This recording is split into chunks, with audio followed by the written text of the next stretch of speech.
Salve a tutti ragazzi e benvenuti in questo nuovo video. Io sono Axel e bentornati su 98 Megapixel. Oggi, dopo un sacchissimo di tempo, torniamo finalmente con i video dedicati alle Mini 4D e soprattutto continuiamo con quella serie che abbiamo iniziato qualche mesetto fa, dedicata ai principianti. Oggi cerchiamo di capire come costruire il posteriore per la nostra Mini 4D. Via con la sigla! Se già non l'hai fatto, prima di iniziare col video ti invito come al solito a iscriverti al canale, lasciare un bel like e commentare. Qua sotto in descrizione ti ricordo che trovi il link per il mio profilo Instagram, mi trovi sempre come 98 megapixel e sappi che posto praticamente tutti i giorni, quindi se ti va di seguirmi in un modo un pochino più approfondito, mi trovi lì. Inoltre c'è anche il link per il mio nuovissimo gruppo Telegram, c'è la sezione dedicata alle Mini 4D nel quale ci sono un sacco di esperti pronti ad aiutarti, quindi assolutamente se ti va di entrare, link qua sotto. Detto questo, iniziamo perché c'è un discorso lunghissimo da fare. Come per lo scorso video sull'anteriore, anche oggi piccolo disclaimer. Quello che noi andremo a costruire oggi è un posteriore per la categoria B-Max, nella quale si possono usare roller in metallo. Di conseguenza, se invece voi correte in T-Mec e si possono usare soltanto roller in plastica, stesso procedimento, ma roller in plastica. Detto questo, spostiamoci sul tavolo da lavoro per capire materiale da utilizzare e come montarlo. Ok, eccoci qua con tutto il materiale che ci serve. Prima di tutto, 4 roller. A voi la scelta sul formato 19, 17, 13, 9, mi raccomando con i loro panuozzi da mettere sopra e sotto. Poi fibra, come per l'anteriore, solito discorso, quella che preferite.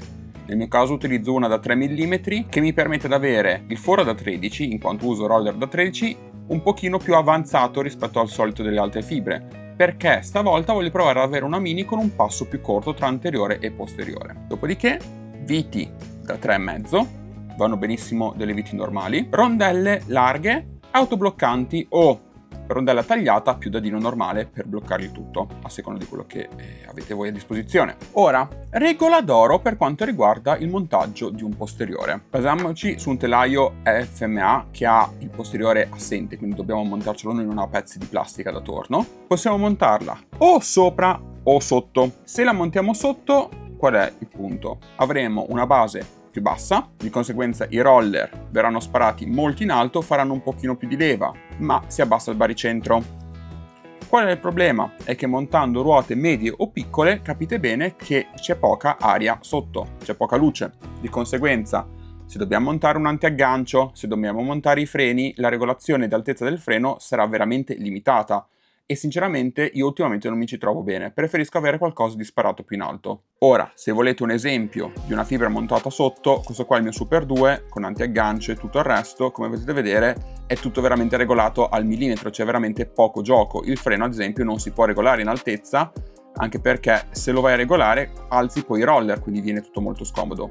Per fare un setup semplice, veloce e pratico usate il metodo da sopra, secondo me è più funzionale. Seconda regola d'oro, questa qua è la mia MA, anche questa qua da demolire e andrà rifatta nuova, ma comunque posizionamento dei roller.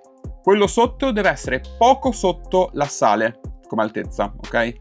Quello sopra può essere leggermente sopra alla ruota, va bene anche se è allo stesso livello. Iniziamo a montare.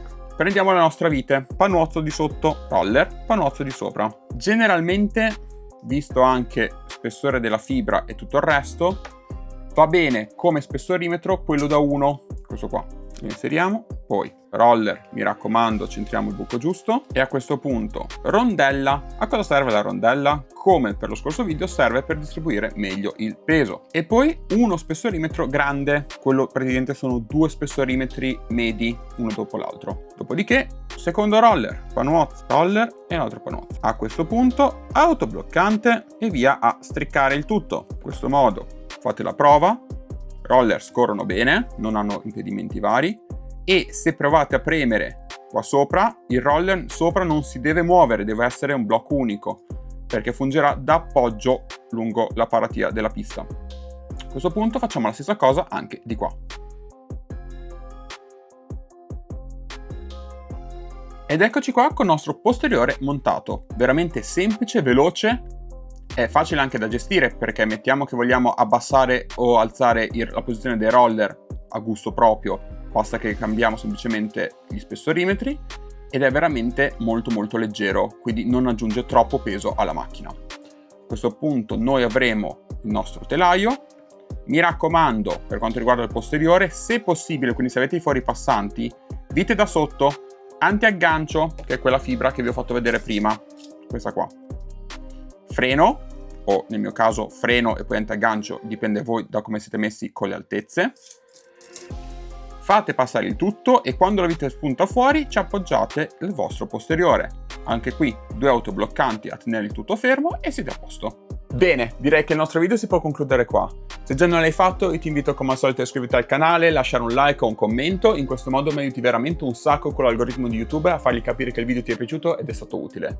Anche se hai delle domande, fammele tranquillamente qua sotto nei commenti e ti risponderò appena posso. Ti ricordo inoltre che qualche mesetto fa, e ti lascio la scheda qua sopra, o qua sopra, non mi ricordo bene, è uscito anche il video su come costruire un anteriore per le Mini 4VD e che prossimamente uscirà anche un video dedicato ai freni. Di conseguenza, rimanete sintonizzati e noi ci vediamo ad un prossimo video. Ciao!